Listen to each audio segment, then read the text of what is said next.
So, welcome to Outrage Astrology. My name's Mike. And I'm Brittany. Where we come at you with some hard-hitting, foul-mouthed facts, and it might piss you off, but if you listen closely, you might learn a little something. So, what are we talking about today, Brittany? So today we're going to really get into the nitty-gritty of what the planets are doing, where they like to be, where they like to live, where they don't like to live, what they're going to do in different houses. We're going to really get to the good stuff. So we're talking about rulerships, we're talking about exaltations, we're talking about just planetary states. All right. Yeah.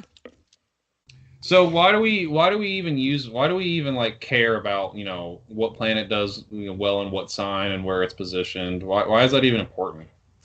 Well, when you're looking at a natal chart, you've got to figure out what planets are going to manifest most strongly, because there's some planets that are kind of so bogged down with other crap, they're kind of tucked off in a corner. They don't operate very well, so they're not going to do a whole lot in that chart. I mean, yes, there's going to be some things that they contribute, but there's going to be other stuff that contributes a whole lot more, and we really want to figure out what's contributing, what's helping, and what's not helping.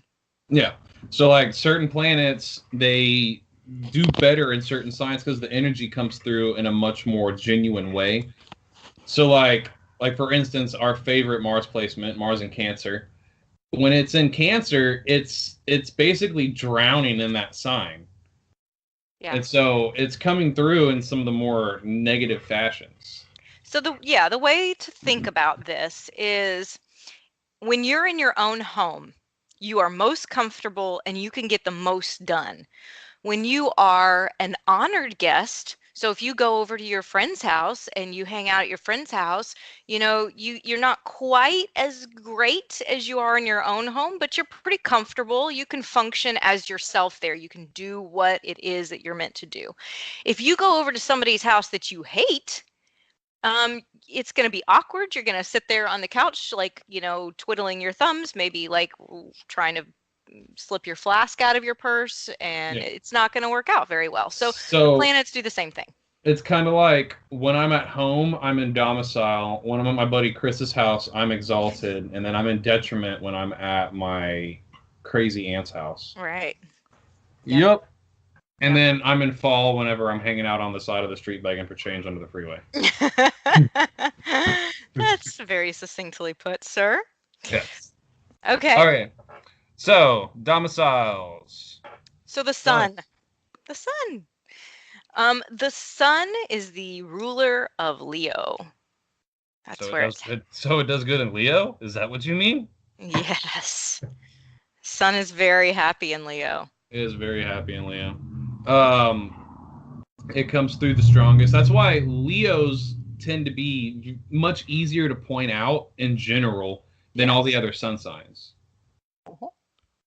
They just, the ego, the sun, what most people traditionally associate, well, not traditionally, but what most people closed-mindedly associate with astrology is, way more noticeable in a Leo than in other signs. It's also really noticeable in an Aries as well. Right, because it's exalted. Right. It's exalted in Aries. Yeah. And then the sun does really, really shitty in, Libra? Right, it's in its fall in Libra. It's in its detriment in Aquarius, it's in its fall in Libra. Yeah, and at the same time, in Aquarius, it's the anti-ego. So a good thing to look at is if you pull up a chart and you see that everything has its opposite, across the wheel. When you're looking at the chart, it's a round, just circular thing. So it's on one side, it's going to be the opposite on the other side. So if you're looking at one sign and you see that it's, for example, there's the sun, okay? Yeah. So you look on the opposite side of the chart and you're going to see, for Leo, it'd be Aquarius. You're going to be Aquarius, right? So it's going to be in detriment there because it's the furthest away that it can be from where it wants to be. So that kind of helps you through to remembering some of these. It doesn't work the same for all of them. It's very weird. So let's say Mars. Mhm. Mars is it's in domicile in either Aries or Scorpio. Am I wrong? Right. Well, it's yes, you're right. You're right. Um, and when they're in opposite signs, so it's considered in detriment in Libra, but is it considered in detriment in Taurus? It's technically considered in detriment in Taurus, but you're getting into like the nitty gritty of. Well, this is the nitty gritty. We're supposed to Yeah, get I it. know you're right, but you're getting into the convolution of are we talking about traditional astrology or are we talking about modern astrology? For all intents and purposes, when you're looking at a chart, you can kind of group rulership and exaltation together because those planets are going to work pretty well in those signs. And you can group detriment and fall together because they're going to work shitty in those signs. Yeah.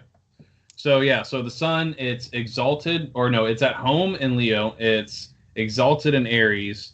It's in fall, which is on the opposite end of Aries in Libra, and then it's in detriment, which is even worse than fall in Aquarius.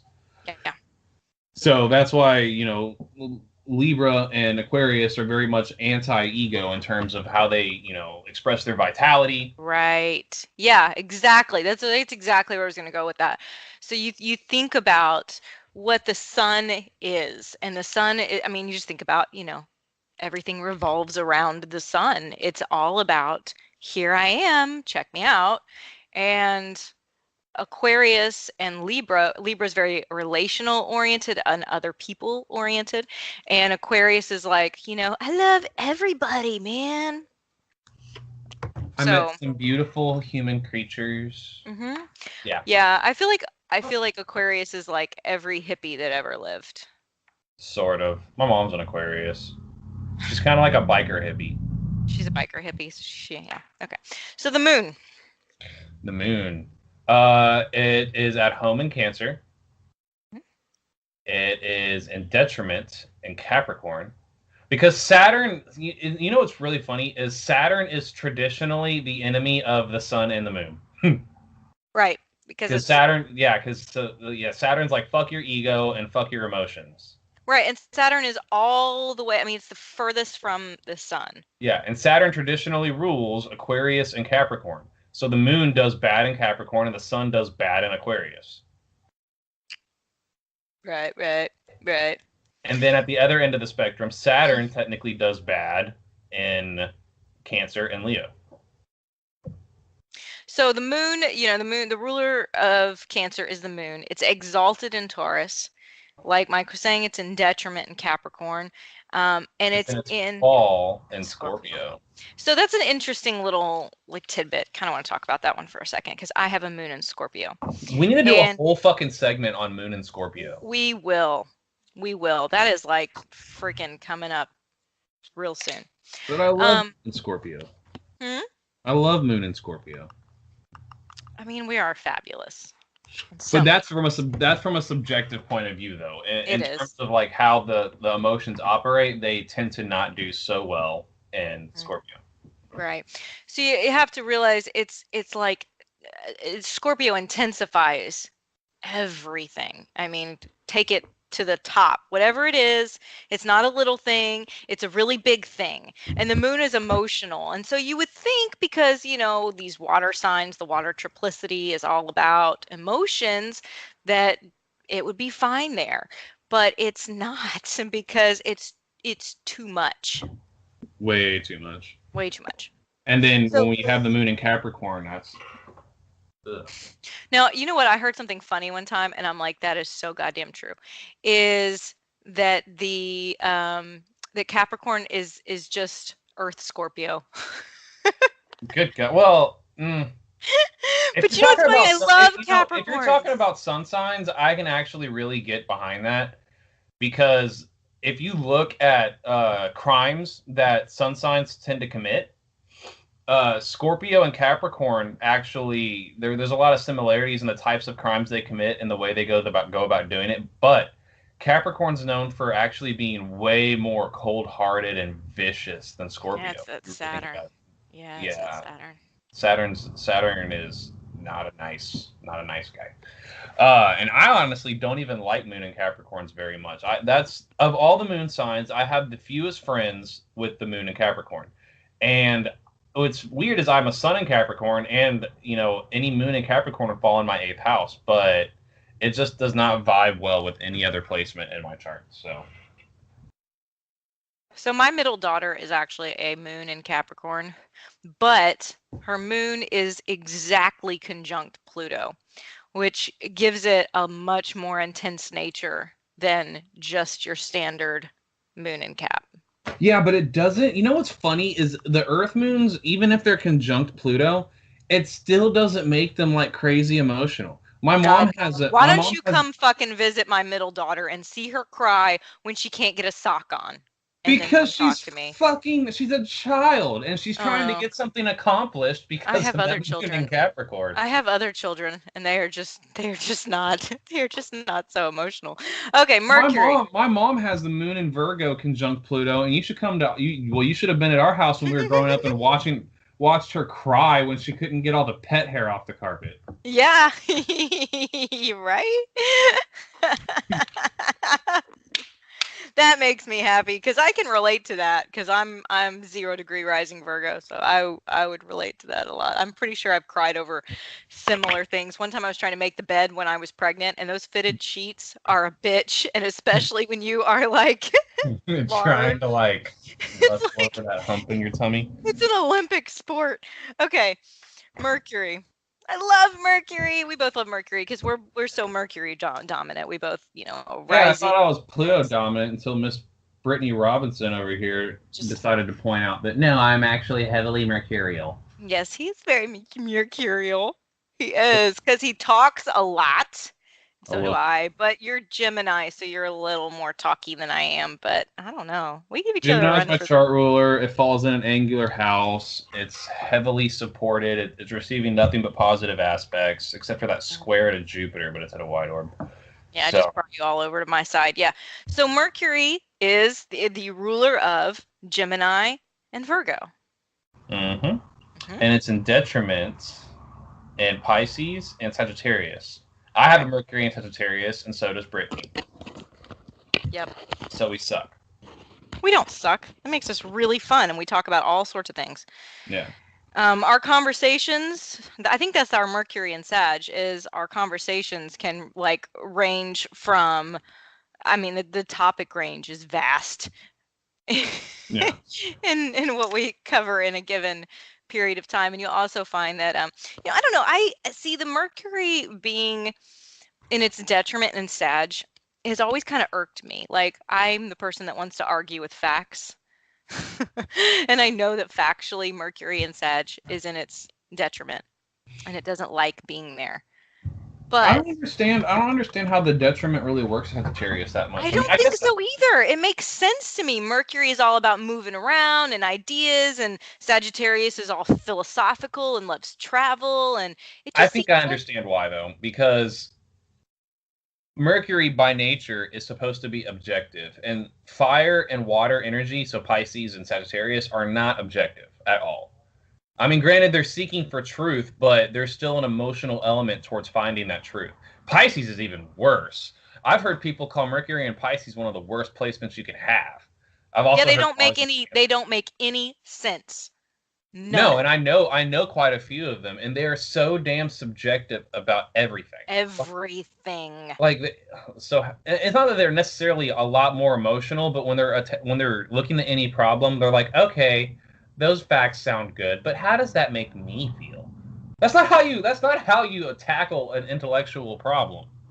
Well, you can't nail them down to anything, really. It's just they're all over the place. And it's like, have you ever had those conversations with people that they just don't follow a logic train at all? Like, not only did they miss the train, they don't know the train exists. Now I know some really logical Mercury and Pisces, surprisingly. God, I don't. Good but for you. They're still not all. They must be aspected really well. I know one particular person who's very, very, very, very intelligent. He's got Mercury and Pisces square Uranus. So that kind of I mean, granted, there's still the emotional element to it, but the Uranus being an aspect to it kind of ramps up the mental processes. But it actually attributes to mood swings. But anyway, um, so yeah, Mercury and Gemini and Virgo are considered to be in exalt or in domicile. And actually, whenever I used to work in the restaurant industry, um, I would. And this sounds really bad, but I would do people's charts. I would look like because I managed a restaurant for a little while when I was like 23, and when I would get their birthday on their application and I would do their chart. And if I saw Mercury in Gemini or Virgo, that to me, like, I was like, okay, you need to hire this person because that is very much, they're very, very, very good at multitasking and they're very quick thinking. Yeah. They make great servers. They really do. Also, having Mercury in conjunction to Mars makes for a wonderful server as well. But that's another thing entirely. So there are, fun fact, Mike, there are two things that I'm not good at in life. Okay. One is chemistry, and the other one is being a server. That's the only job that I've ever been fired from.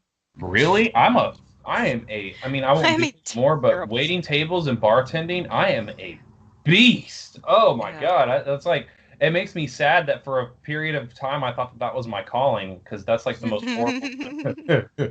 I'm so bad at it because I'm one of those people that I want to do one thing and finish it. And I can finish it really fucking fast, but I want to do one thing and finish it. And you can't, that's not how it works. I like how people like being talked to, and I have so much mutable energy. I would go and like sit down. Like I used to get in trouble by my bosses because like I would do things so fast, and then I would have all this free time, and I would go sit down with a table. I go grab a drink from the bar and go sit down with one of my tables and have a conversation with one of the people going out to eat. I think somebody wrote on a receipt one time how I was like the worst server they've ever had. Oh, I'm pretty sure that happened. Yeah, I used to love it. But anyway, but I mean, now working, I've done patient care for 13 years. So, I'd start doing an ultrasound and these people are like stuck with me while I'm doing it. So I love talking to people and I can still be very efficient and do my job and talk to people. So I still get to exercise my mercurial nature, but I don't have to feel like I have to run over here and then run over there. I can do my one thing. Okay, anyway, Venus. Okay, so it is at home in Libra and in Taurus. It is at home in Libra and in Taurus. Brittany was singing a song. And you know what's funny? When it comes to these planets like Mercury and Venus, or even Jupiter to an extent, where they have two signs that they're at home in. From the traditional perspective, what it was representative of is so the Libra side of Venus is the side of Venus that's illuminated by the sun, and then the side of Venus that it was in the shadow of the sun was ruled by Taurus. Same thing with Mercury. The lighted side is Gemini, the shadow side is Virgo. Same thing with Saturn, but it's the opposite. The lighted side was Aquarius, and then the shadow side was Capricorn. So yeah. Okay. Well, and these traditional rulerships are based on also on their aspects, which kind of gives us a clue about how those planets operate. So, which planets are the strongest and which planets are, the nicest to deal with and which ones are more malefic and difficult, challenging, Saturn being so far away from the sun, being very challenging, Mercury being kind of neutral because it's making a sextile. Typically. Yep.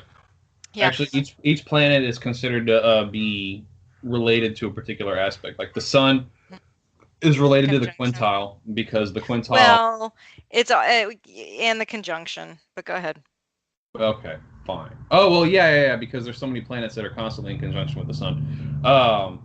And then what is Venus related to? Is it related to the trine? No, I think actually Jupiter. I was trying to find this earlier, and then of course you're going to bring it up because I didn't find it. Like Jupiter is related to the trine.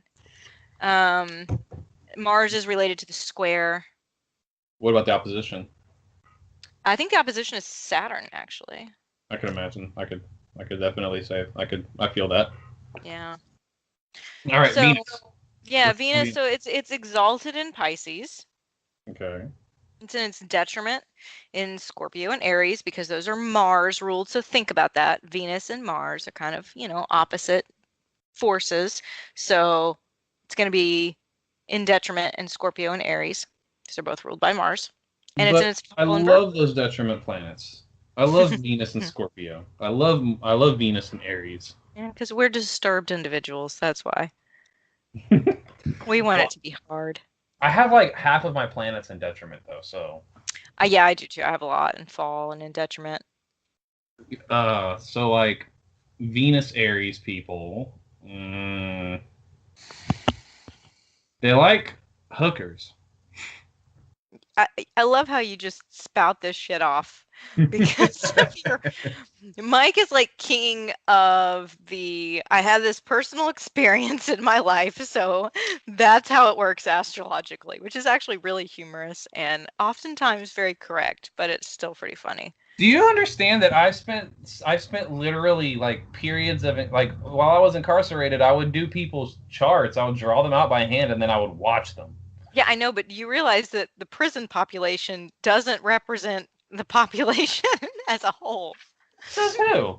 We have the highest rate of incarcerated individuals per capita of any country on the face of the earth.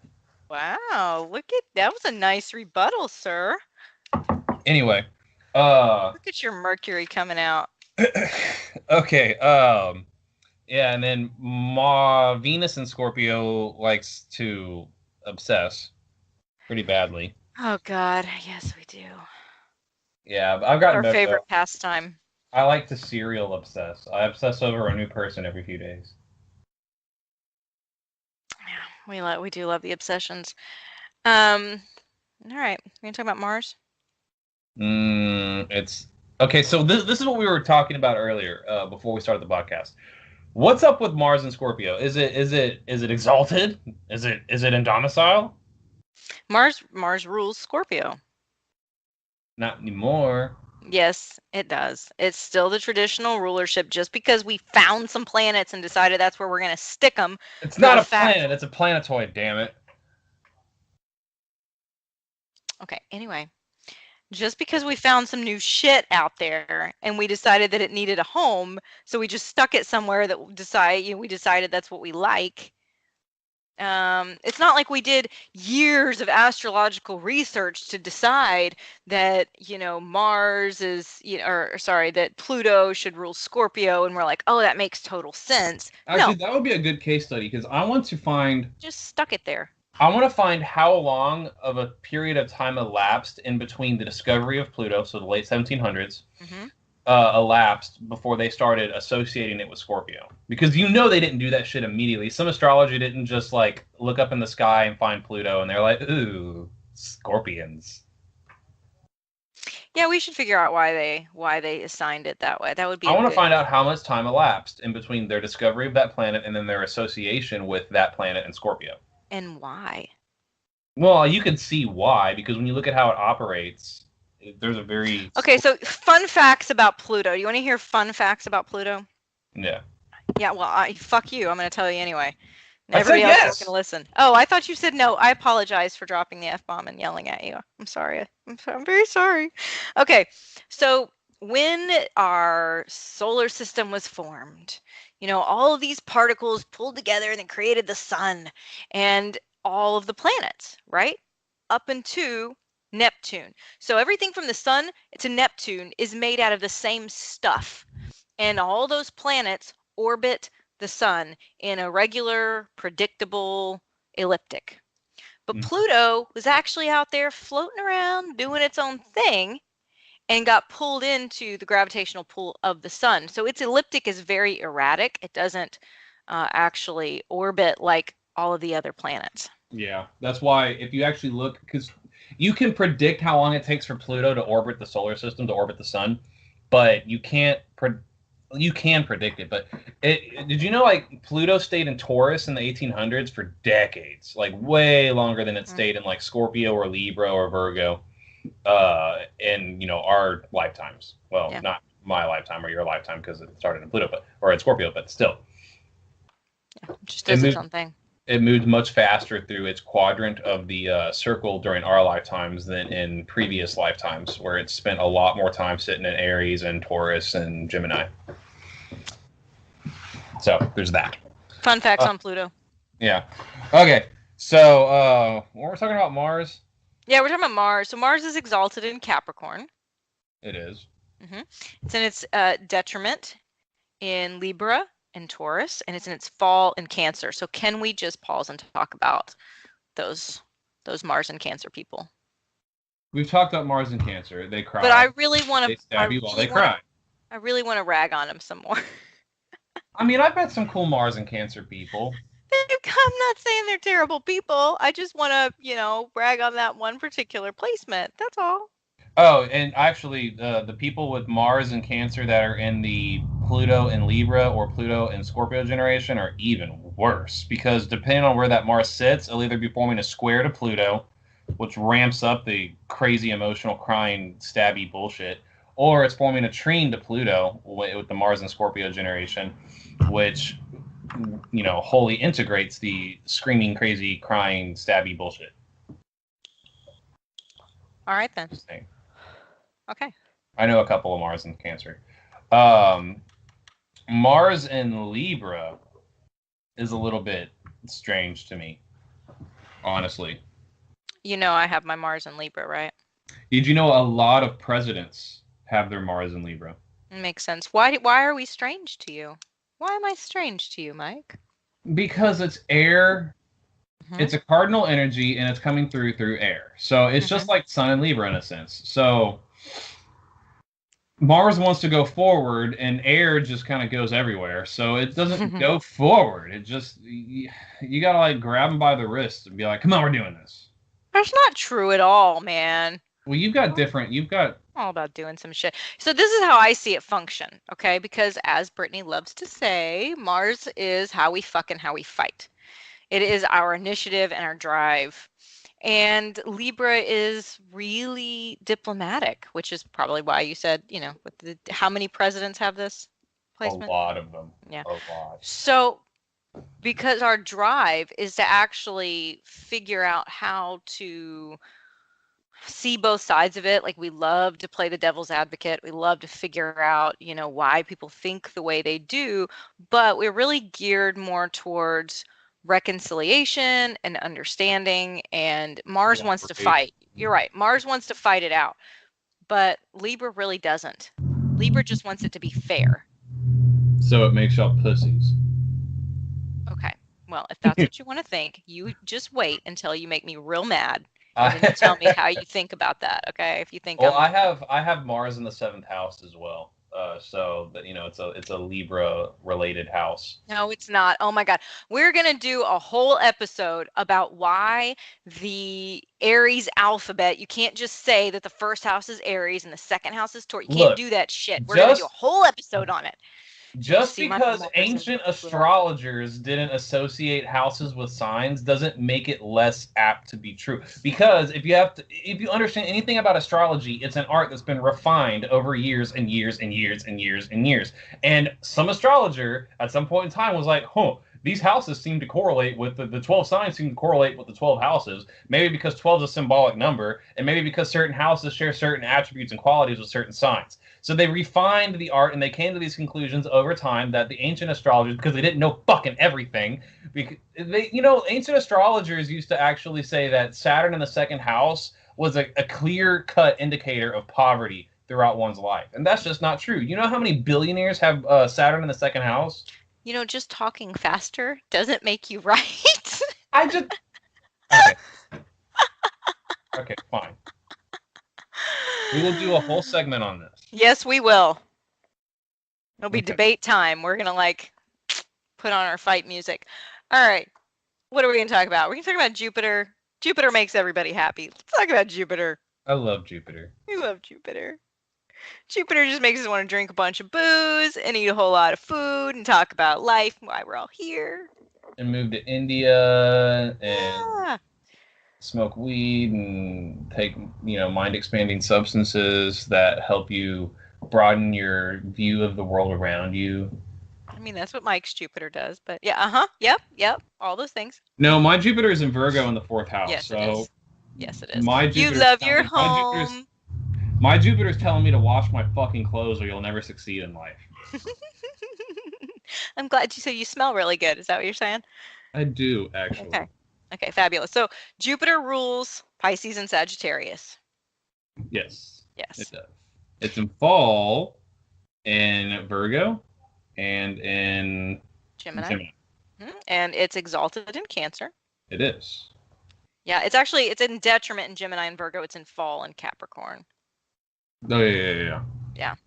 Because So Jupiter wants to expand and Saturn wants things to stay the fucking same. that's right. Yeah. Jupiter is that fun-loving, philosophical. I mean, I don't know. Jupiter's a good time. I mean, and also if you really think about it mythologically, Saturn and Jupiter weren't the best. Well, okay, so wait, no. Jupiter is the child of Saturn, and Jupiter tried to eat Zeus. Saturn. Yeah. And then Jupiter's mother replaced him like what with a stone. Who is Zeus's mother? I can't remember. Athena? I don't think that's right. No. Whatever. We'll Google this. Kronos tried to kill Zeus, tried to eat him. And Zeus's mother replaced the body of Zeus. Rhea? Stone. Rhea? Yeah, Ray or Rhea? How does that what astrological counterpart? Anyway. I don't know. Maybe it's Pallas Athena. I don't know. I can find out easily. Okay, so this is not a mythology segment, clearly. Okay. Yeah, but the mythology correlates over into astrology. Oh, I know. I'm just saying because we can't figure out what the names of these things are once we get past just the regular planets. Okay. Okay. So yeah, Jupiter does really, really well. And I mean, Jupiter's currently in Sagittarius right now. And it's going through my 7th house. I know, and you're like in love with a new person every week. I know. It's all old. Yeah, I know. Well, no, I'll fall in love with somebody, and then like I'll fall out of love, or I'll just stop caring, and then 2 weeks later I'll be right back at it with the same person. It's really weird.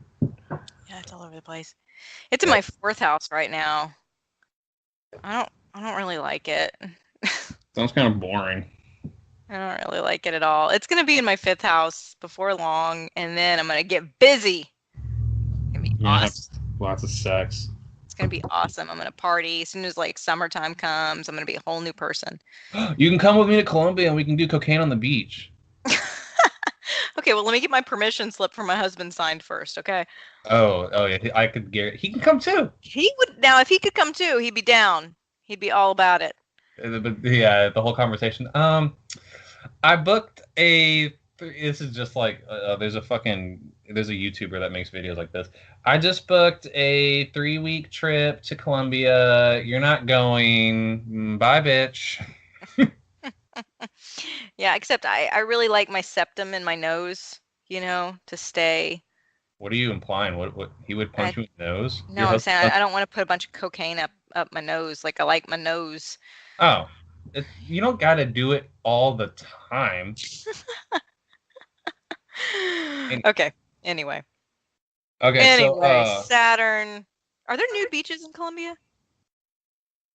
I don't think there's laws saying you can't. Okay, then I'm down. Let's all go.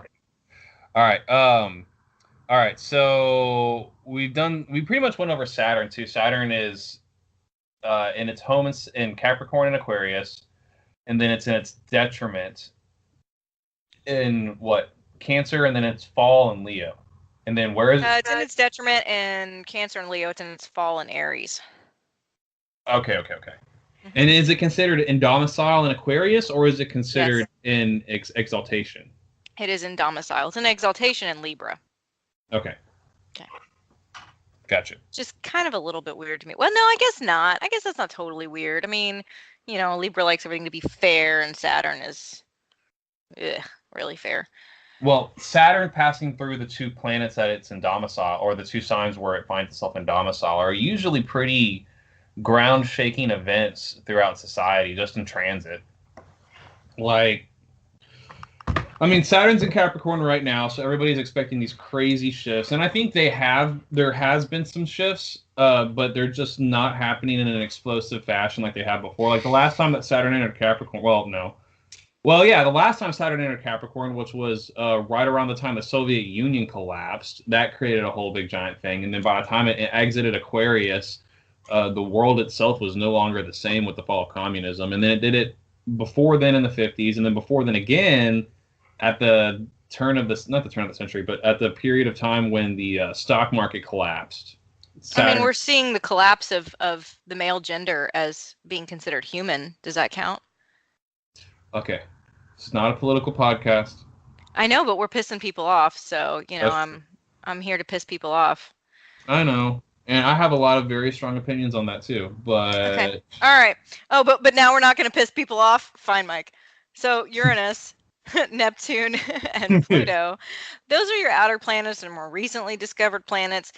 I differ in my opinion than Mike. I think there are some signs that they like to function in a little bit better, but I don't think they are in domicile or rule the sign. So modern astrology will tell you that Uranus rules Aquarius, Neptune rules Pisces, and Pluto rules Scorpio, which is why, Mike has this convoluted idea in his brain that he's very Plutonic because he thinks Pluto-dominated people are very cool and he wants to be like them. But I am like them.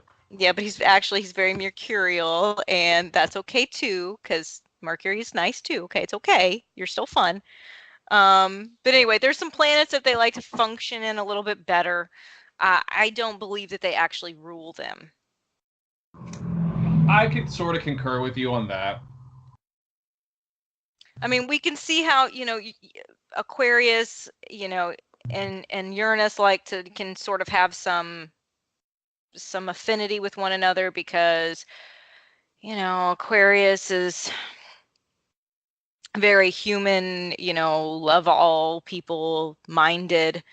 What is that? Aphilia in Greek? What is that word that I'm looking for? But there's a word in Greek that's like the love of, brotherhood love. But anyway, well, Aquarius has a lot to do with structures as well, which is also why I think Saturn was initially associated with Aquarius. So I honestly think that Saturn would have a lot to do with, because it's about, Aquarius is about, the structures of humanity that help everybody, and Saturn, at the end of the day, there is this karmic tie to it where it's supposed to punish you for what you've done wrong, but at the same time, those types of punishments, those types of restrictions are there for a reason. That's to benefit everybody, and that's why it was associated with Aquarius. So I honestly think that Saturn fits the true ruler of Aquarius more than Uranus does. Uranus is about, Uranus in many ways is the antithesis of Saturn because Uranus demands change. I agree.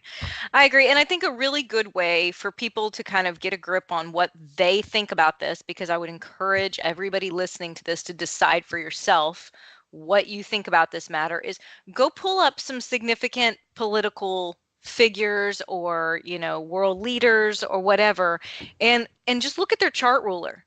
And look at what planets, if any, are sitting on their ascendant, and if any are sitting on their midheaven, and look at the signs that are sitting there, and kind of see, does this person, for example, if they've got Aquarius there, are they more Saturnian or are they more Uranian? Look at that energy and kind of figure it out on your own. Yeah.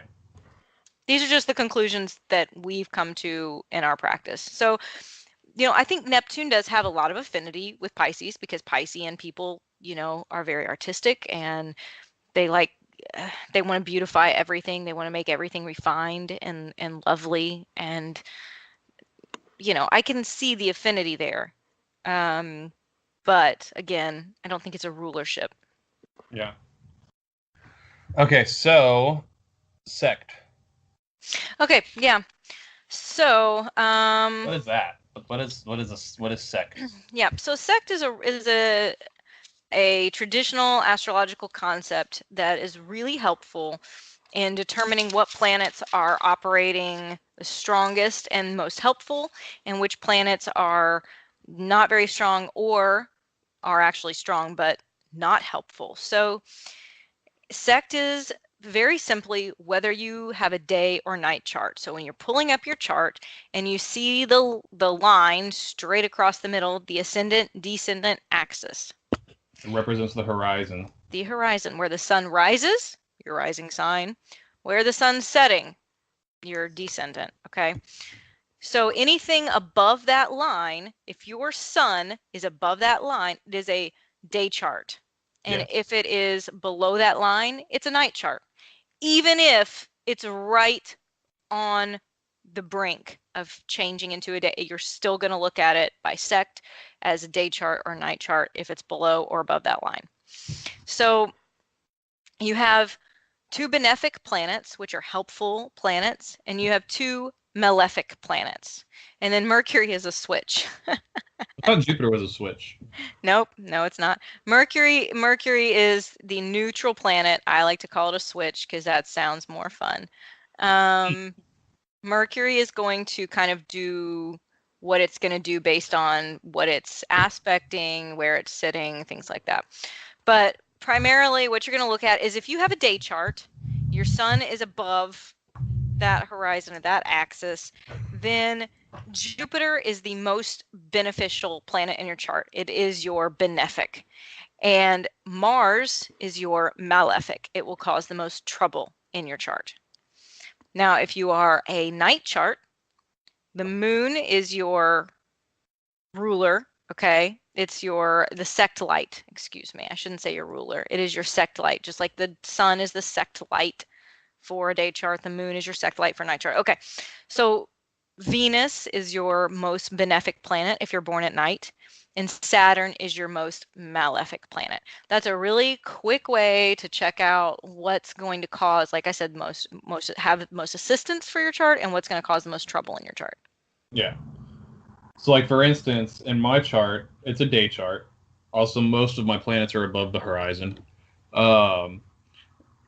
So the malefic is Mars.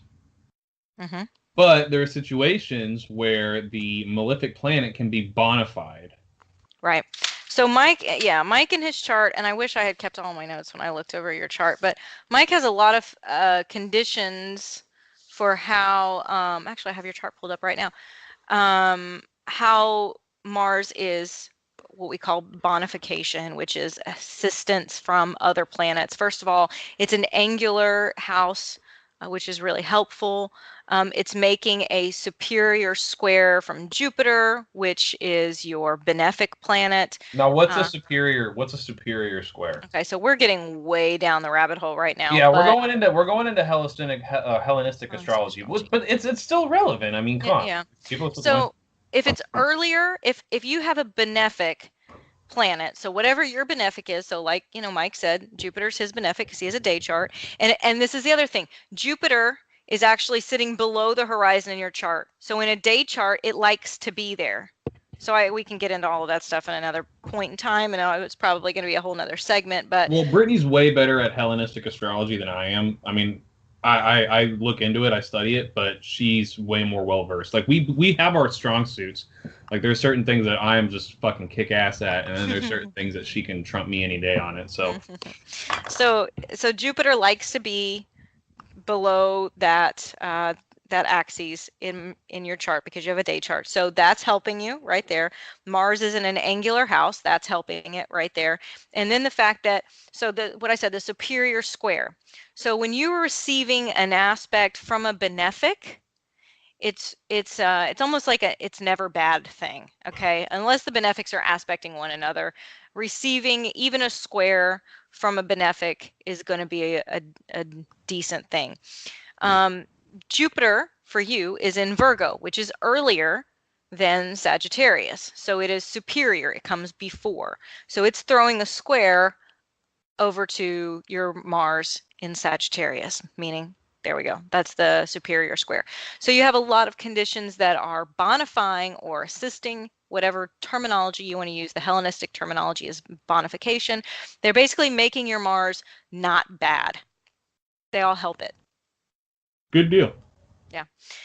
So anyway, sect is a good thing to look at when you're trying to figure it out. Now, reception is another thing. Mutual receptions in charts. Basically, this is where the planets switch rulerships. And so they assist each other. Mm-hmm. Unless why don't you explain that concept a little bit better? Okay, so like let's use my chart because I have a mutual reception, but there's something with it. My moon in Leo loves this, but it's actually relevant to the conversation. So like for instance, Mercury in my chart is in the sign that is ruled by Jupiter. Jupiter in my chart is in the sign that's ruled by Mercury. So, because my Mercury is in Sagittarius and then Jupiter is in Virgo, they are in mutual reception because they are each in the signs that the other planet rules. Yeah. Now, usually that's which is another reason that your Mars is bona fide because of your reception. Yeah. Go ahead. Well, usually that makes the two planets stronger. They assist each other, unless. And that's a big unless, because in my chart this is the case. Those planets are in signs where they're in detriment, in which case, in my chart, that's the case. So that either nullifies it or it mallifies it. Okay. How do you feel like in your chart that makes it bad? Because the two planets are in signs that are where it struggles, and then they're kind of like exchanging struggling energy, and they're kind of like assisting each other in their bullshit. Do you feel like that's the case with you though? Let's not check in. Let's not open a vortex into my low self-esteem issues here. See, I don't know that they do, but anyway, we'll talk about that later. Yeah. All right. So mutual receptions are helpful. Then we want to look at what the rulers in your house. So this is probably, I don't know, I can't say it's the most important. It's one of the most important things to look at in a chart, because you can't figure out what a planet is doing unless you're looking at where it is and where its home planet is. So for the very, very easy example is, Mike, for example, his, he's a rising Gemini, therefore Mercury is ruling Gemini and Mercury's ruling his first house. So how is he going to express himself as a person best? What things are going to matter the most to him, and how is that going to function in his life? So we go and look at where Mercury is found in his chart. It's found in his 7th house. He lives and breathes to talk to other people and relationships. Okay, having one-on-one conversations with people is his jam. He will do it all day long. So now that there's a formula that you usually go by whenever you're looking at rulerships. So like let's say the 2nd house ruler is in the 3rd house. So the formula you would use is the issues of the 3rd house serve the agenda of the 2nd house. So like in my chart, the 1st house ruler is in the 7th house. So issues of the 7th house serve the agenda of the 1st house. Say it with me now. That's kind of how it works. So when people have stelliums in certain houses, I feel like I'm being talked about right now, just from the whole beginning of this conversation. When you're like the ruler of the 2nd house, that's right. Yeah, we're talking about Brittany right now. We both have that. Do we really too? Well, when people have stelliums in certain houses and they have a bunch of empty houses, that doesn't mean the empty houses aren't in play, because the 12 houses of the zodiac represent the 12 areas of life as a whole. We experience all those areas of life. But the house that the planetary rulers fall in serve as the conduit to access the other areas of life. Right. So when you have somebody like myself, for example, I have a 3rd house stellium. I have 5 planets in my 3rd house, and several of them are personal planets. They're not outer planets. So all of these other things in my chart are going to play out via communication, close friendships, thinking, talking, writing. All of those matters are going to be how I work it out, how I access all the other stuff. Yeah. So Like, for instance, let's say you have the ruler of the 11th house and the 8th house. So the 11th house is friendships and hopes and dreams, and then the 8th house in modern astrology, I don't want to hear any blowback on this. The 8th house is You're all gonna get about it. emotional intensity. It's about sharing resources. It's just a lot of those real, scorpionic energy. Oh dear So, like, God. if you have the ruler of the 11th house and the 8th house, that means the agendas of the 8th house, that real close intimacy, sharing, and stuff like that, affect the matters of the 11th house. So that person can have really, really strong friendships, really, really deep, intense friendships. See, Or, I would say that you would tend to have, yeah, I guess the intensity maybe, but you also have to, you're probably going to have a close friend that's died. I mean, that's how that's going to play out a lot of times. potentially, if you take the see, the thing about older ancient astrology is there's so much truth in it, but it tends to lean really heavily on the fatalistic aspects. And you have to take into account the times in which these concepts were formulated. They lived in a much more violent, rough society. I mean, sickness killed so. I mean, sickness was. There were certain diseases where if you got sick, you were going to die. There was no way to deal with it. There was, a lot of warfare, atrocities, violence was just an everyday part of life. So I don't really feel like those real fatalistic meanings associated with those houses come through in as, true of a fashion as they once did, just because society itself has been changing. So to me, the eighth house is the house of death, and it is the house of inheritance and money from other people. So that's how I'm pretty much always going to see it. And I think again, this is one of those conversations where you're going to have to go and pull up charts on your own and do some of your own research, because if you have The 8th house is the house of intimacy, and this no, no listen. no, the seventh house is. No, the 7th house is the house of partnership, but Mm. more in like the traditional sense of partnership. Like, it also rules legal documents, like the legal papers that make somebody married. The 8th house has to do with death and intimate, or death and shared resources and taxes and inheritance, because they're all matters that at their core are related to intimacy. You can't get an inheritance from somebody without having some sort of intimate bond. How many people just get a random inheritance from somebody they've never met? Yeah, correlation does not equal causation.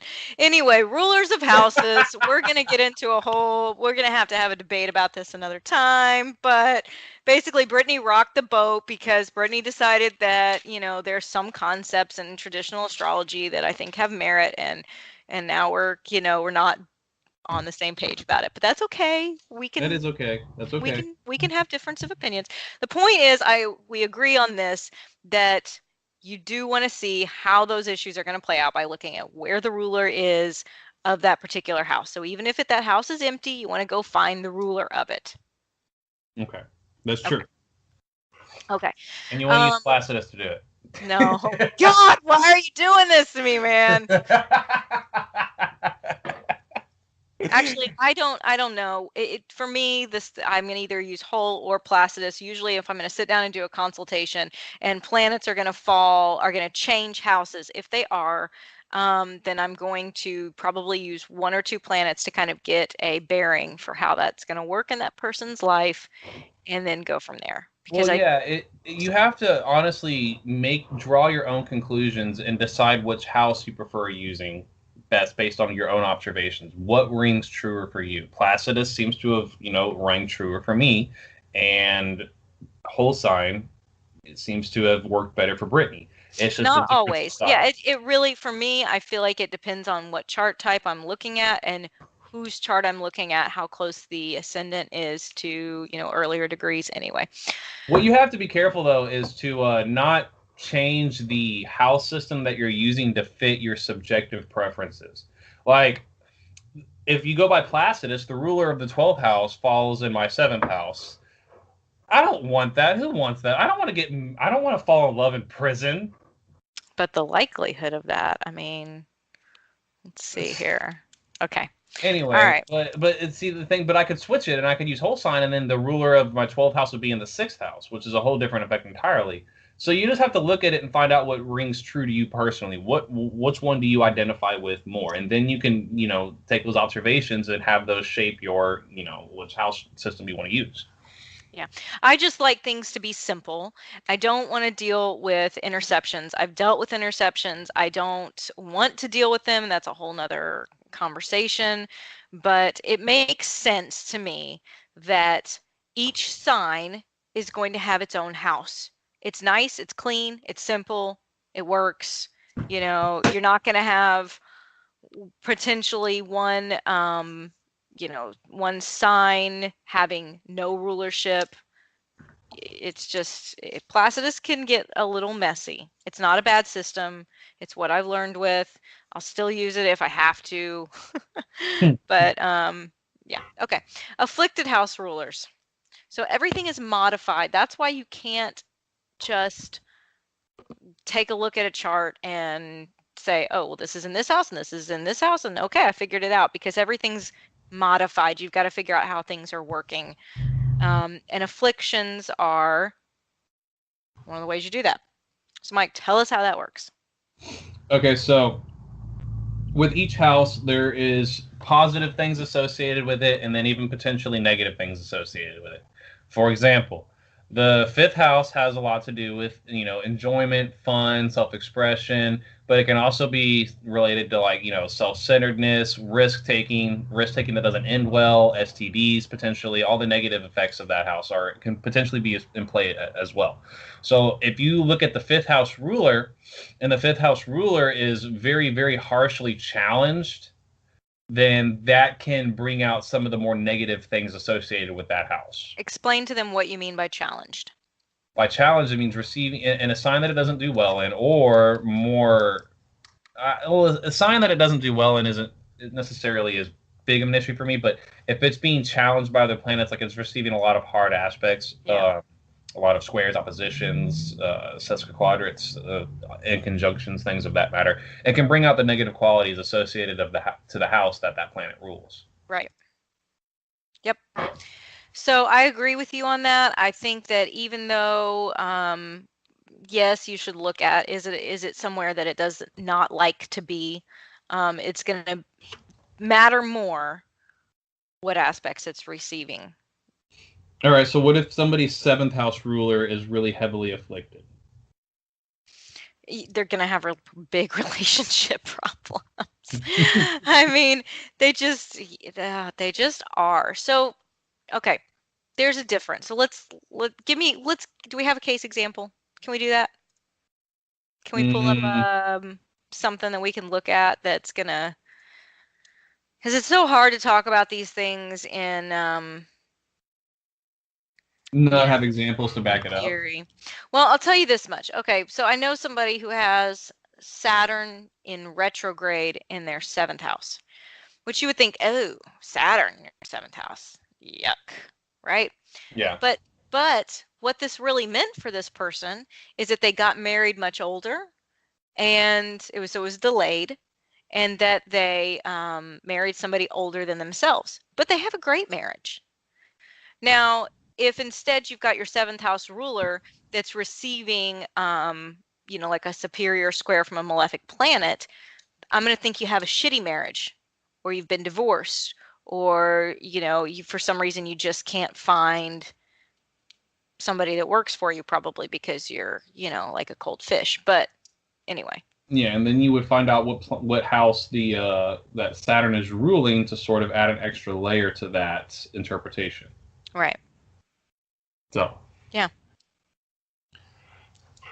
So whenever you see a house ruler that's supported, it's receiving a lot of beautiful aspects. It's not considered a malefic planet, whether based on whether or not it's a day chart or a night chart. Then you're going to see a lot more of the positive qualities of that house associated with it. Yeah. And also, just side note, take note of whether those hard aspects are forming with a malefic or benefic planet. So in my chart, I've got Jupiter in the sixth house, which is my seventh house ruler.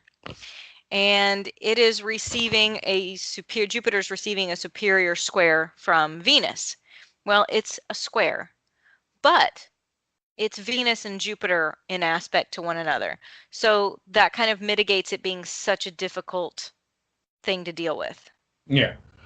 So, like, for instance, I have the 10th house ruler of my chart as Saturn, and Saturn is also the ruler of the 8th house. And it's receiving an opposition. That's the only hard aspect it's receiving, but it's coming from the moon, which is generally a benefic planet, correct? The moon? No, it's just a sect light. Okay. Well, it's not the That's sect actually light.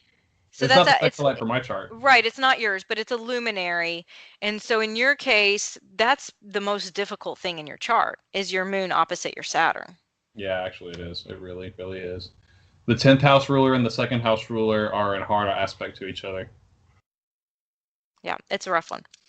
And that one is what's interesting about that, and I think that proves a good point about modern versus traditional astrology, is that can work both ways. You can look at it as a literal interpretation or as a psychological interpretation for you. Yeah. So it can create enough stress in those two areas of life for you to force yourself to overcome it. Yeah. Oppositions, I'm curious, real quick, on a closing note, what your opinion on this is. When I first learned astrology, what I was taught was that the square is the worst aspect.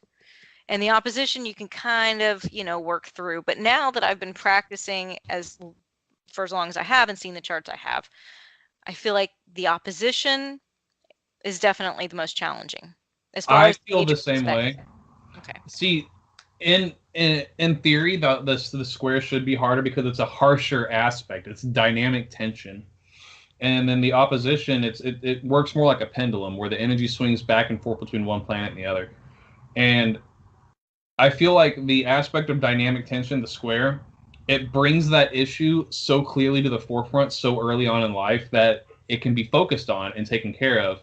But with the opposition, it's a more unstable aspect to me, so it's more difficult to overcome. Yeah. So that's just, I don't know, that's my particular interpretation of it. It's just yeah, it's opposite. It's totally different from what it, they're coming from two totally different areas and they're trying to find middle ground, and that's very difficult to do. Yeah. So anyway, I think that was pretty good. I think we did pretty good too, even though we argued, and we're going to have to argue it out some more on. We're going to do a lot of arguing, so get used to it. House systems and all of that stuff. So anyway, thank you for listening to Outrage Astrology. I'm Brittany. My name's Mike. Make sure to review us wherever you get your podcasts.